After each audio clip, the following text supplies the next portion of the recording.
Welcome to Sisters in Crime's Murder Monday, where authors talk about their crime craft. My name is Jacq, and I'm a copywriter, occasional broadcaster, podcaster, and member of Sisters in Crime Australia, where we've been celebrating women's crime writing since 1991. My guest for this month's Murder Monday is the award-winning author Natalie Conyer. Nat was born and grew up in Cape Town, but has lived in Sydney for many years. Hello, Nat. Hi, How and are thanks for you? having me. I'm fine. As you can see, I'm here with my supervisor. Uh, Yes, but I've got mine. yep, we're both fine. Nat is a crime fiction tragic, so much so she did a doctorate in it.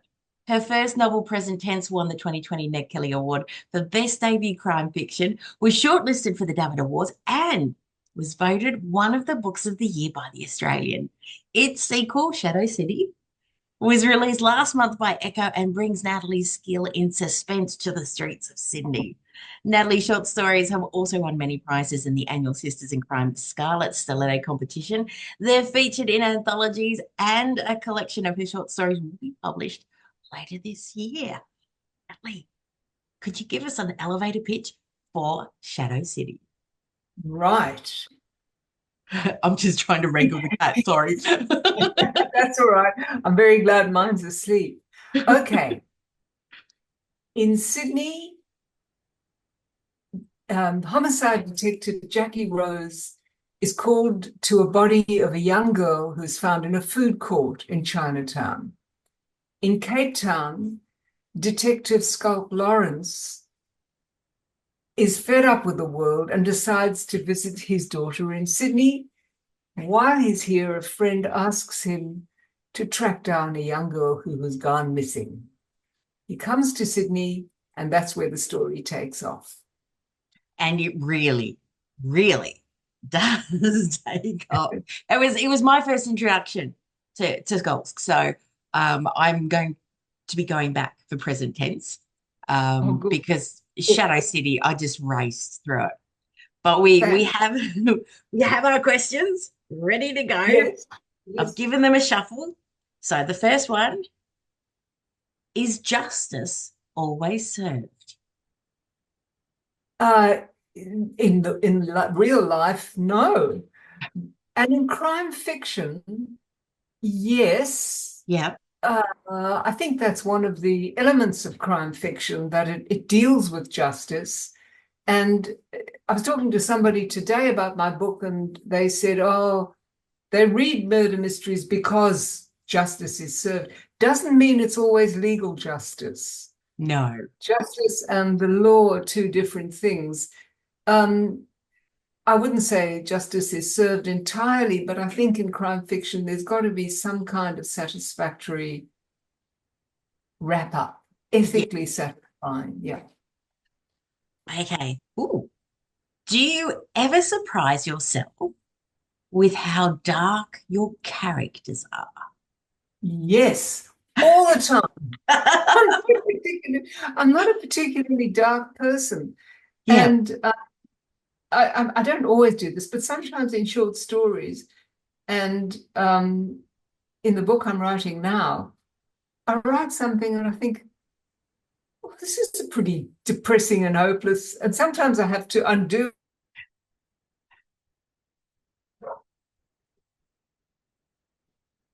aspects of my characters, including how dark they are.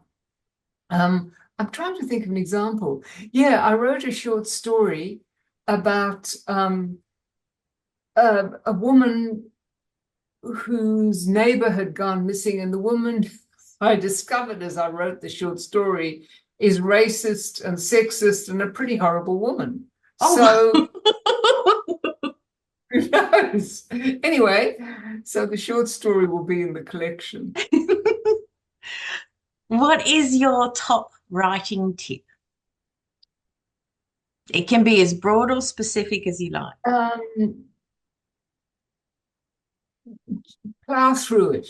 Yeah. Even if you lose confidence, just keep going, because in writing Shadow City, I'd written present tense and I hadn't really, I didn't know what I was doing. I just wrote it. And then when It's I like that came is so together, reassuring to hear.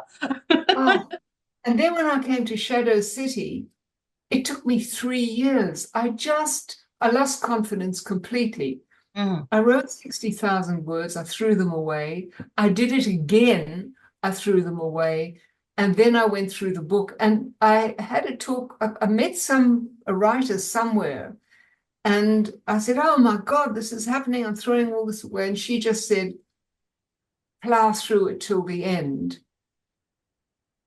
Then think about it. Don't stop. So that's my top writing tip. And no matter how bad you think it is, get that first draft down to the end. Fantastic. Why do you think crime is so appealing as a genre? How long have you got? Um, Remember, I've done a doctorate in this. I can talk forever. Um, Look, there's a Cape Town writer called Mike Nichol. I'm a particular fan. And Mhm. Mike says, if you want to know about a country, read its crime fiction. You'll get to learn the place and you'll enjoy the ride. And I think that's true of society or of um, anywhere where people congregate, a family society. Because crime fiction's about the law, so it's about more than one person. Mhm. You can see it from the point of view of one person, but it's civil. Yeah. And if you want to find out what's going on in society, read crime fiction because crime fiction gives you that picture um, of a place at a point in time. And also for what I said earlier, it brings closure most often Yeah. to problems, and it deals with fractures in society. And literary fiction can be about can be open-ended. Crime fiction can't, I don't think. How much Not most of it research? can't. Yeah. How I think that's actually probably one of the most comprehensive answers we've had to that question.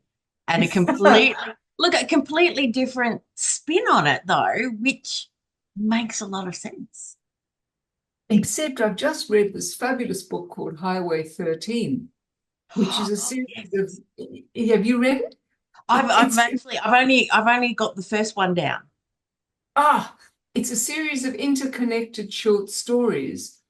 And at its center is a serial killer based on Ivan Milat.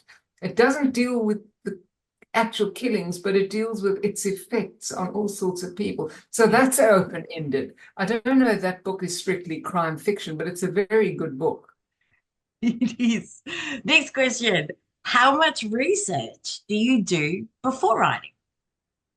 Um, a lot. For this book, for Shadow City, um, okay, the book has as its theme slavery, and I don't want to make that sound worthy and depressing Mhm. because I hope it isn't. But I did a course, a short course with UTS, an online course on modern day slavery.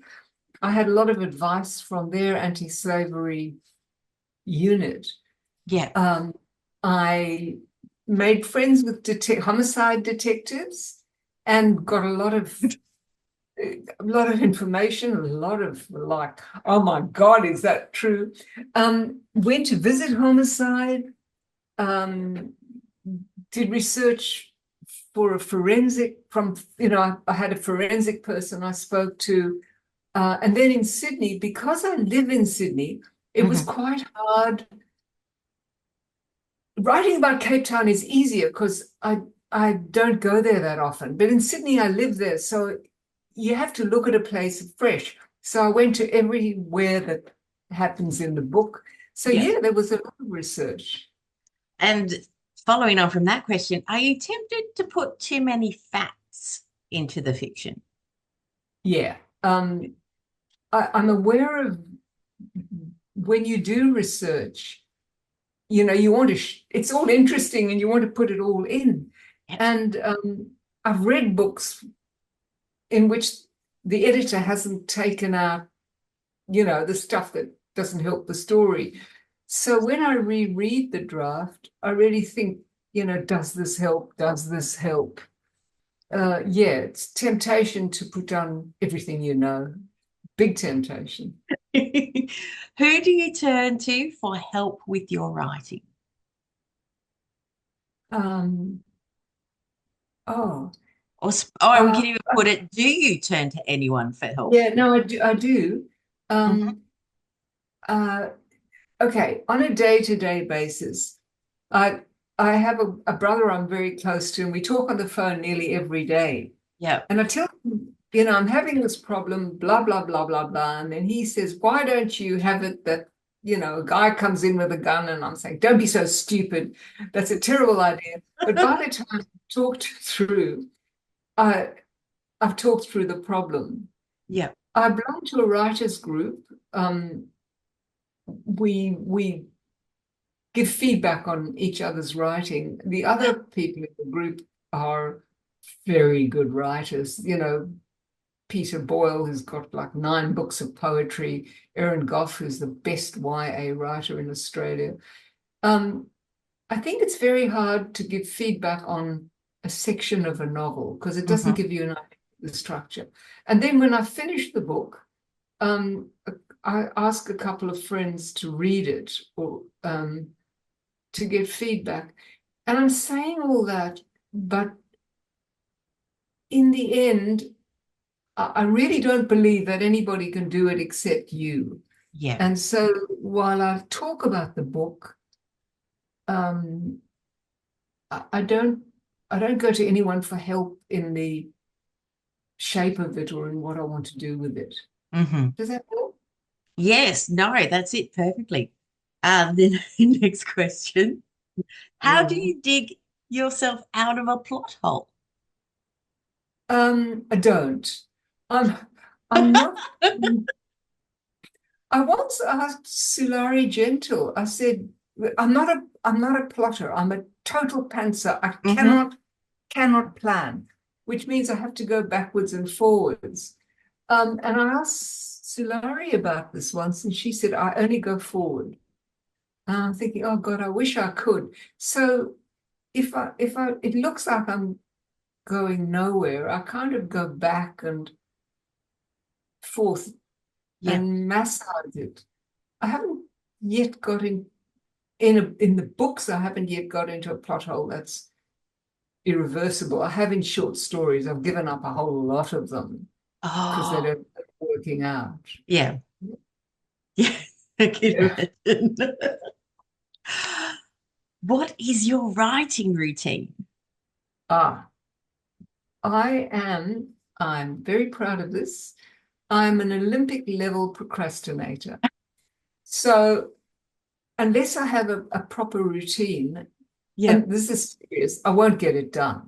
Mm. So get up early and I exercise because I hate it and I won't do it otherwise. Yeah. Do any chores, I have to be organized, answer emails. And by 9:30, I'm into it. And then I keep at it until I've done the number of words or until, you know, 1 o'clock. And that's about it. But I do every morning. I don't, unless it's urgent, I Yeah. don't do anything else in the mornings. Otherwise, it just won't happen. And so do you find it more effective to write of a morning? Yeah, I probably, people have said you should get up, get out of bed and write, but I can't. I've sort of got to be organized. Yes, for me, that works for That me. works. Yeah. How much of you is in your characters? Ooh. Oh, I think some of me is in all my characters, even the bad ones. Yep. Um, I think that's true of all writers. I mean, you might make them up, but there's certainly of my experience is in all the characters. Yes. Um, Yeah, look, I think in everything you write, it's all your life that has led to this. So yeah, I think there has to be stuff in me, or what I love to be, or what I wouldn't like to be. But yeah, in And all my characters. Yeah, over go on. your entire writing career, what has been the hardest thing that you've had to write about? If you're comfortable talking about it, of course. No, no, no. I'm thinking. Do you know? And this is a hard thing to say. I was thinking about this yesterday, and I was Mhm. thinking that one of the things about crime fiction is that when you write it, you kind of distant. It's both a novel and a puzzle, Yes. you know.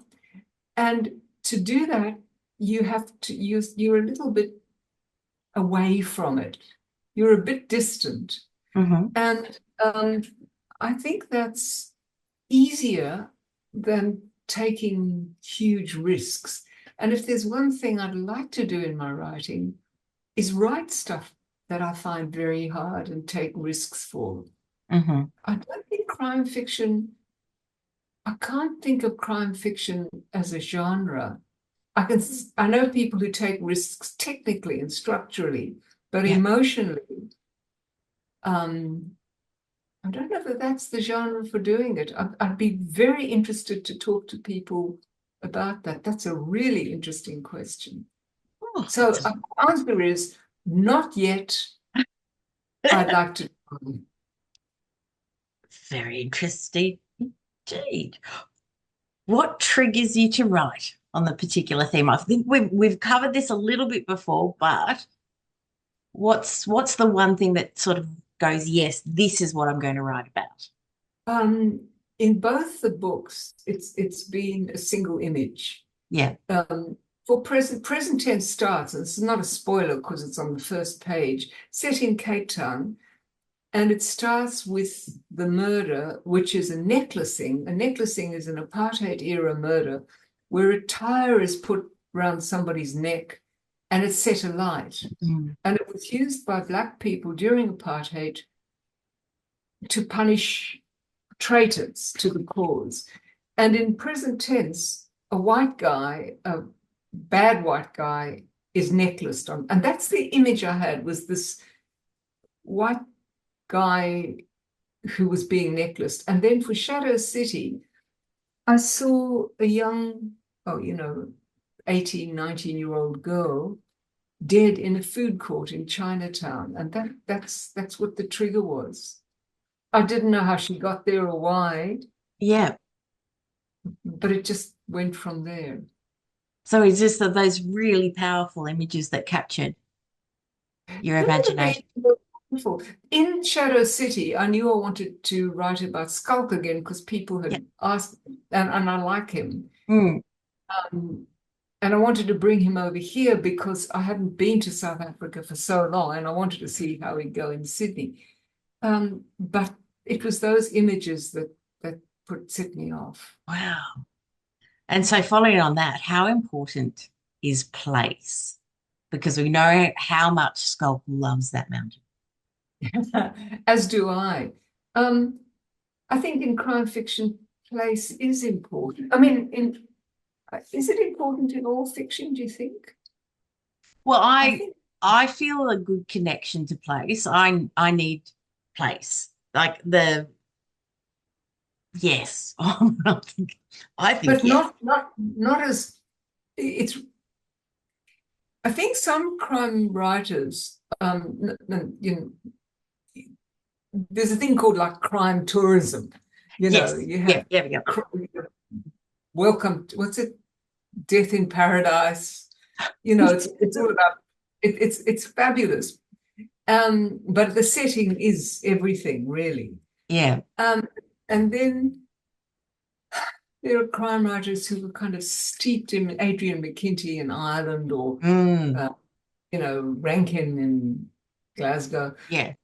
Yeah. In crime fiction, place is very Wonderful. Well, we're almost out of time. So we've yep. got the final question. Yes. How would you get away with murder?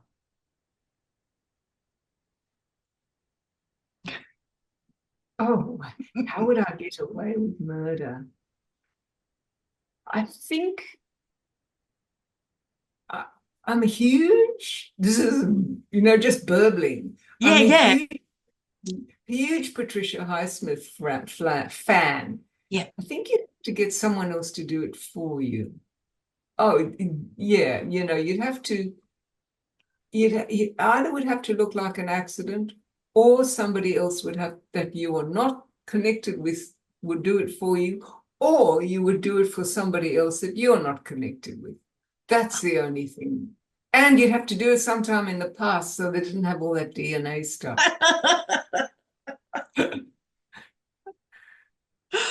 Thank Not you. that I haven't considered it. It does catch some people by surprise, but not everyone, that question. Natalie, thank you so, so very much. I am absolutely certain that Shadow City will be another bestseller for you. Murder Monday interviews are available on Sisters in Crime's YouTube channel at 6 p.m. once a month on a Monday. My guest has been Natalie Conyer. Her new book, Shadow City, is out now. Natalie, thank you so much for your time. Thank you, and love to Sisters in Crime.